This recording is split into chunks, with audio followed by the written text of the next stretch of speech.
নির্বাচনকে বানচাল করতে ইনকিলাব মঞ্চের নেতাকর্মীদের উপর পুলিশি হামলা হয়েছে বলে একটি ভিডিও বার্তা দিয়েছে ইনকিলাব মঞ্চ। শুক্রবার রাতে ইনকিলাব মঞ্চের ভেরিফাইড ফেসবুকে একটি ভিডিও বার্তায় এই বর্ণনা দেন ইনকিলাব মঞ্চের নেতারা। ভিডিও বার্তায় ইনকিলাব মঞ্চের আব্দুল্লাহ আল জাবের জানান, তাদের বিনা উস্কানিতে নেতাকর্মীদের ওপর হামলা করা হয়েছে। পুলিশ তাদের ওপর গুলি ও টিয়ারশেল নিক্ষেপের অভিযোগ জাবেরের। এছাড়া তাদের আন্দোলন নির্বাচন পেছানোর জন্য নয়, ইনকিলাব মঞ্চ চায় 12 তারিখে নির্বাচন হতে হবে। আজকের আক্রমণ করা হয়েছে মূলত নির্বাচনকে বানচাল করার জন্য।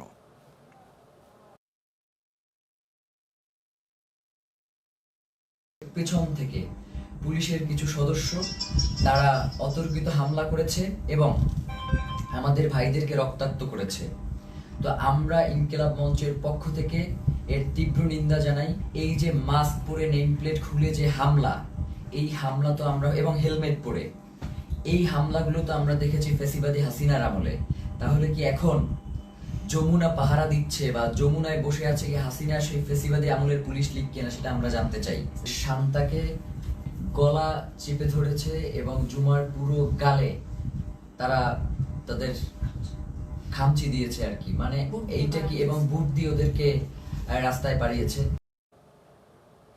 ইনকিলাব মঞ্চের আহ্বায়ক শরীফ ওসমান হাদি হত্যার বিচার দাবি ঘিরে কর্মসূচিকে পুলিশের লাঠিচার্জে গুরুতর আহত হয়েছেন ঢাকা বিশ্ববিদ্যালয়ের সাবেক শিক্ষার্থী ও আগামী নির্বাচনে ঢাকা 18 আসনে স্বতন্ত্র প্রার্থী মহিউদ্দিন রনি। বিকেলে শাহবাগ এলাকায় বিক্ষোভে পুলিশের সঙ্গে ধাওয়া পাল্টা ধাওয়ার সময় আজিজ মার্কেটের সামনে আন্দোলনকারীদের রক্ষায় ঢাল হয়ে দাঁড়ান মহিউদ্দিন রনি। আন্দোলনকারীদের ওপর হামলার কারণ জানতে চাইলে 8 থেকে 10 জন পুলিশ তাকে ঘিরে বেধড়ক লাঠিপেটা শুরু করেন। এক পর্যায়ে তিনি রাস্তায় লুটিয়ে পড়লেও পুলিশ সদস্যরা মারধর অব্যাহত রাখেন। ভিডিওতে দেখা যায় এক পুলিশ সদস্য চলে যাওয়ার পর পুনরায় ফিরে এসে তাকে লাঠি দিয়ে আঘাত করেন।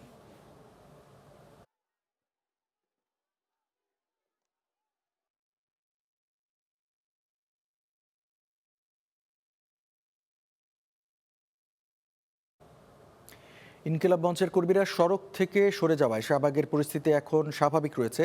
সেখানে এই মুহূর্তে আছেন আমাদের সহকর্মী মাঝহার মাহবুব, এবং মাঝহারের কাছ থেকে জেনে নিতে চাইব শাহবাগের এখনকার অবস্থা কেমন দেখছেন। সন্ধ্যাবেলা তো ইনকিলাব মঞ্চের যে নেতাকর্মীরা ছিল তাদেরকে তো সরিয়ে দেওয়া হয়েছে, আশেপাশে কি তাদের কি দেখা যাচ্ছে?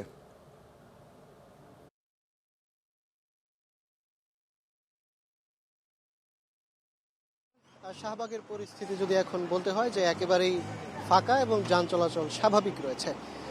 ইনকিলাব মঞ্চের মুখপাত্র এবং প্রতিষ্ঠাতা শহীদ শরীফ ওসমান হাদির যে হত্যার বিচারের দাবিতে গতকালকে থেকে কিন্তু ইনকিলাব মঞ্চের নেতাকর্মীরা এবং তার বিশেষ করে তার সহধর্মিণী প্রথমবারের মতো রাস্তায় নামে তিনি আন্দোলনে অংশ নিয়েছিলেন। তবে আজকে দিনভর কিন্তু টানটান উত্তেজনা ছিল, যে এখানে সংঘর্ষ ছিল ইন্টারকন্টিনেন্টালের সামনে থেকে শুরু করে শাহবাগ পর্যন্ত কিন্তু উত্তাল ছিল, এবং যান চলাচল বন্ধ থাকবার কারণে আশপাশের যে এলাকা ধানমন্ডি থেকে শুরু করে মৎস্য ভবন, এইদিকে এই রাস্তায় চলাচলকারী যত গাড়ি আছে আশপাশের এলাকায় যান চলাচলের যানজট যে সৃষ্টি হয়েছিল, তার জন্য কিন্তু সারাদিন আসলে বোঝা গিয়েছে যে এখানে একটা কিছু হচ্ছে, এবং সামাজিক যোগাযোগ মাধ্যমে সহ গণমাধ্যমে কিন্তু সেই পুরো দৃশ্য ফুটে উঠেছে। তবে রাত 9টার পরপরই ইনকিলাব মঞ্চের যেই ফেসবুক পেজ রয়েছে এবং তার আব্দুল্লাহ আল জাবের, যিনি ইনকিলাব মঞ্চের সদস্য সচিব, সেও তার ফেসবুকে আইডিতে একটি পোস্ট দেন, এবং সেই পোস্টে আসলে বলা হয় যে